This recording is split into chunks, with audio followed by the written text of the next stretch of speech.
Today, we're making a steak quesadilla. So I've made a lot of skirt steak in my day, and this steak fajita quesadilla recipe uses that same marinade that I use on all my carne asada recipes. It doesn't have a ton of ingredients, but a lot of those bold Mexican flavors that we really love. This is great for any cut of steak. I love skirt steak with this, and that's what we're using today, but use a flat iron steak if that's all you can find. A lot of people use flap steak. You can use sirloin. Anything will work for this. I think skirt steak does the best. It's really grainy and takes in a lot of these flavors in a marinade. It's easy to cook, and it has a great texture that I really like for this carne asada. So let's get into this quesadilla. We're gonna start by prepping the marinade. Now, like a lot of other things that we're gonna do, we're gonna start with the least messy ingredients first.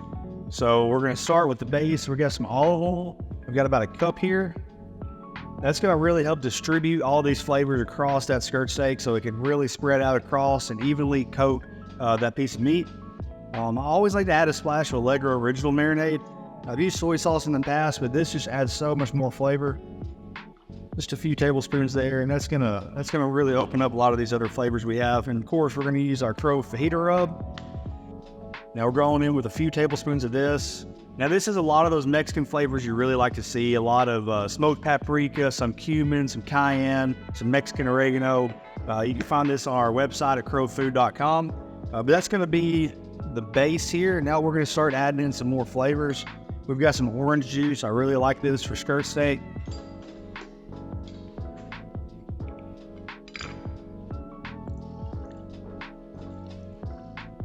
Now we're gonna add the juice of 2 limes. This is gonna add some more acidity. It's really gonna help break down that meat so it's more tender. It's gonna add a lot of flavor as well. Now I'm gonna throw in 3 or 4 cloves of garlic. Give that a quick smash and this will peel right off. I like doing this over a paper towel so you don't get those skins everywhere from the garlic. With these, you can just take the back of your knife, give them a quick smash. That's all you need. That's gonna release a lot of that flavor. No need to go in and fine dice all of this garlic. We're just adding a lot of flavor to the marinade. And this is the best way to do that. Now I'm gonna add some onion here. We got some white onion.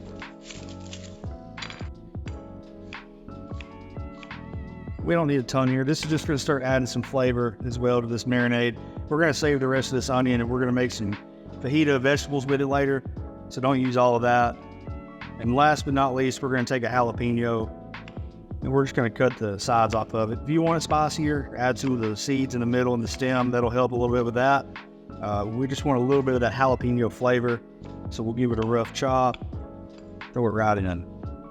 And that's it, that's gonna be the marinade here. We're gonna get our skirt steak. Now we can throw the skirt steak right in this bowl. Nothing wrong with that. I like to do it in a Ziploc bag. I feel like that gives it the most even distribution. You can really work it into the meat a lot better that way. And take the skirt steak and put it right here like this. So I don't make as much of a mess. Just make sure to don't leave the meat diaper in there, so I can call it. Now, I'll take this and pour it right over the top. Be careful not to spill it.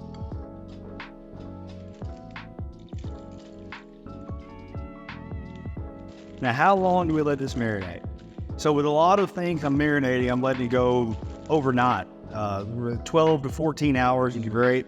One thing about the skirt steak, and I mentioned this earlier, it's really grainy and really absorbs marinade better than some other cuts. I'm fine going an hour to 3 hours with this, and you're still gonna get more flavor than a lot of, let's say a chicken breast, for example. It's not gonna soak up a marinade quite as well as this is.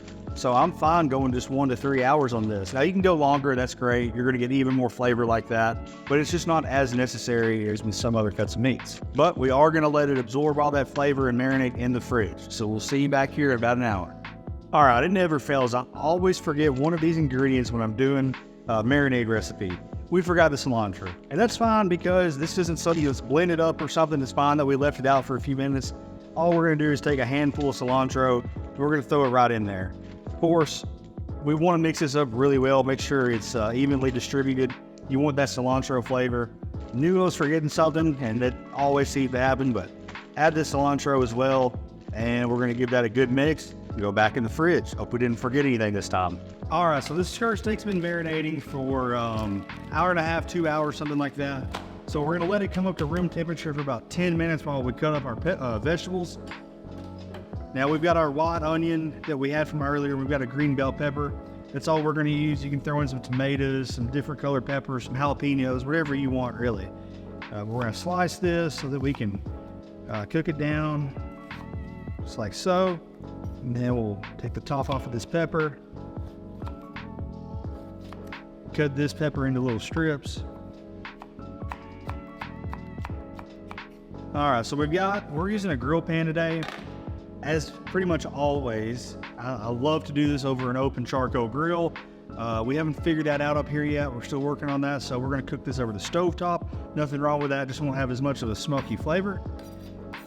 But in our fajita rub, you will see that we have some smoked paprika, so that allows us to get a little bit of that smoky flavor, even without having to cook it over an open fire. Now we're gonna add just a dab of oil to our pan. Doesn't need a whole lot. Now, a skirt steak in particular is pretty thin. It doesn't take a very long time to cook. If you can't fit it all in one pan, feel free to cut the steak in half so you're cooking into smaller pieces. This really should only take a few minutes per side if we're cooking it hot and fast like this. You want to make sure that this pan is nice and warm though before you put it in. That way we can get some a good texture with a sear. To me, having that sear and having that good texture on the outside is so important. You cannot overlook that. Shake that excess off. It's fine if a little bit of this reserve marinade gets in there, but you don't want a whole lot, especially any of those, cilantro or jalapeno chunks. All right, that sound is what we're looking for. That means we're getting a little bit of a sear. There's enough heat there for us to do that. Now we're not going to touch this for a few minutes. We're going to let it keep on cooking. We are going to go ahead and add in the peppers and onions here to the side. Let those start cooking with it. And again, that's why it's important to go ahead and temper that steak. Let it come up to temperature, up to room temperature almost. This was still a little bit colder than room temperature, so it cooled our pan down quite a bit. So we're really not gonna move this. We're gonna let that heat really come back up as much as we can before we do anything else. We will move these peppers and onions around a bit. We don't want those to burn up on one side. We want some even cooking there. So after a few minutes here, we'll go ahead and give it a flip. We're probably not gonna have the sear marks I really want. Should have let it get a little bit hotter still. That's how you can see how important it is to get this thing really hot before you add your food to it. I should have waited another minute or so. But with the skirt steak in particular, you can see how much it's already drawn out. When we started, it was from the length of here to there. This thing is already drawn up a whole lot. That's because it has it's such a grainy cut of meat, you can see they kind of shrink up a little bit. So you're gonna have a smaller piece of meat than when you started. It's important to keep that in mind. So let's talk about what we're looking for here. For me, I want to cook this steak to medium rare. That's how I like to eat my steak. I don't mind it being a little bit overcooked to like a medium for me, in particular for this dish. It's still going to hold a lot of flavor. So as you can see, we're starting to get some color on these peppers and onions as well. I can tell just from feeling we're not quite to medium rare yet. It'll be a few more minutes, but it doesn't take very long, especially if you have a bigger heat source than this. It's cooking over open fire. You can get some really nice char, especially on the fat side. But it doesn't take very long at all. So I've done this long enough to understand just from feeling it that this isn't quite to where I want it. Use a food thermometer. That's the best way to tell. If you don't have a lot of experience cooking a steak like this, the last thing you want to do is spend money on a steak and then overcook it. So I always recommend using a food thermometer. I use a Thermopin. That's my favorite one. But use something to make sure you're cooking it to your desired doneness. And with something like this, it's not that big of a deal if it's undercooked. You can cut it up and then toss it back in the pan for just a little bit longer to make sure you get it where you want it. But I'm shooting for medium rare. Feels like we're getting pretty close to that actually. You do want to be careful because the skirt steak in particular will usually have a thinner piece like this on one end, and then this end is going to be a lot bigger. There are a few ways to go about, get the even heating. I might flip it up like this so the thin end isn't getting as much direct heat, and let that other end cook for a little bit longer. But this is getting pretty close. I think this is about where we want it. So the most important thing now is to let this rest. We're gonna let this rest for at least 5 minutes to keep cooking these peppers and onions. I like finishing those over a little bit higher heat That way they can kind of get a little bit of a texture to them on the end, so they're soft on the inside, but they've got almost a crispiness to them on the outside. Now I am going to finish this with some lime juice. Let that rest for a few minutes and throw a little lime juice over these vegetables as well. So we're going to take these onions and peppers off and reserve them for the quesadilla. So let's talk about cheese. Today we're going to be using white American cheese. We got about a pound and a half from the deli, just a whole block of it. There's a few others I like to use as well sometimes, if I can get it. You know, some queso Oaxaca I think is the best for this.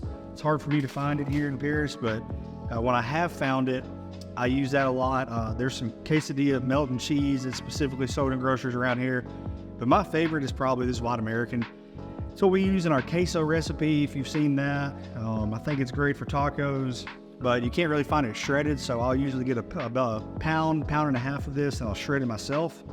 And to make that easier, I put it in the freezer for about 10 minutes before this. That helps it hold its shape together so that we can get this shredded, and that's gonna fill in that quesadilla. Perfect, that's probably all we need for one. All right, so we've got ourselves a big flour tortilla here. I prefer flour, and there's gonna be two trains of thought on how to do this. One is you take a big flour tortilla like this, and then you take another one and put it on top. You have your filling in the middle and you cook it.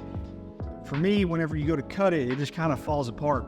So what I prefer to do is to have your quesadilla, or have your tortilla, and then fold it over. I'd rather do two of those than one of the other way, because when you go to cut it, it's gonna have a little bit of a seam there that holds itself together. I much prefer it that way, but you do it however you want. So I'm gonna go ahead and start with a layer of this cheese. And I want plenty of this cheese. We're gonna save a little bit to go on top as well.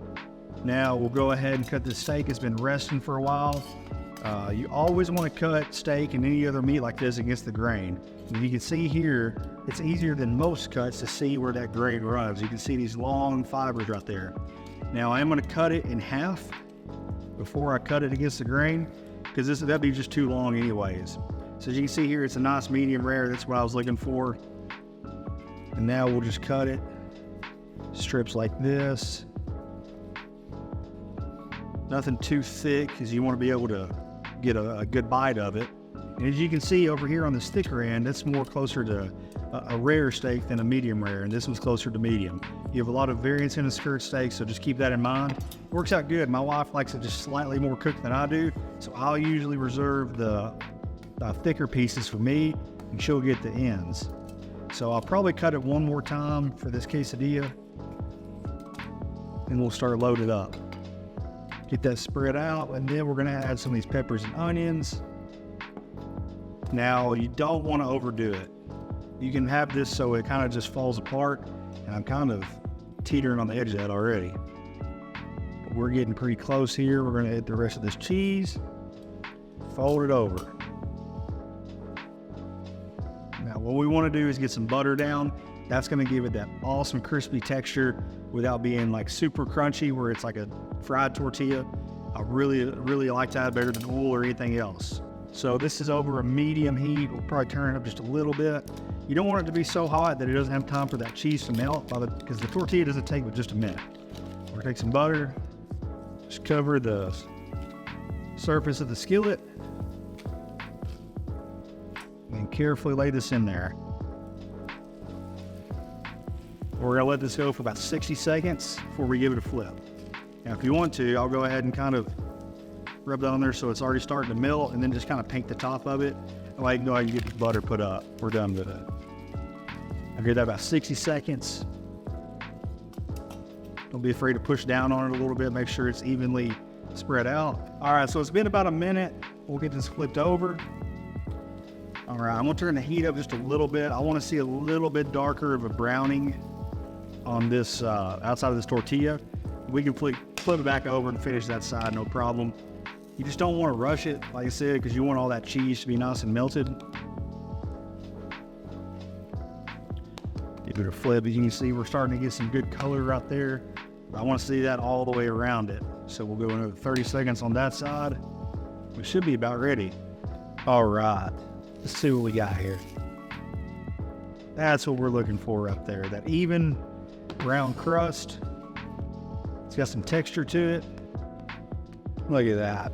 Now all that's left to do is to slice this.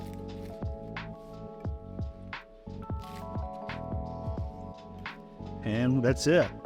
The full recipe can be found at crowfood.com, along with our rubs, merchandise, and dozens of other great recipes. Be sure to subscribe to our YouTube channel. And as always, thanks for watching.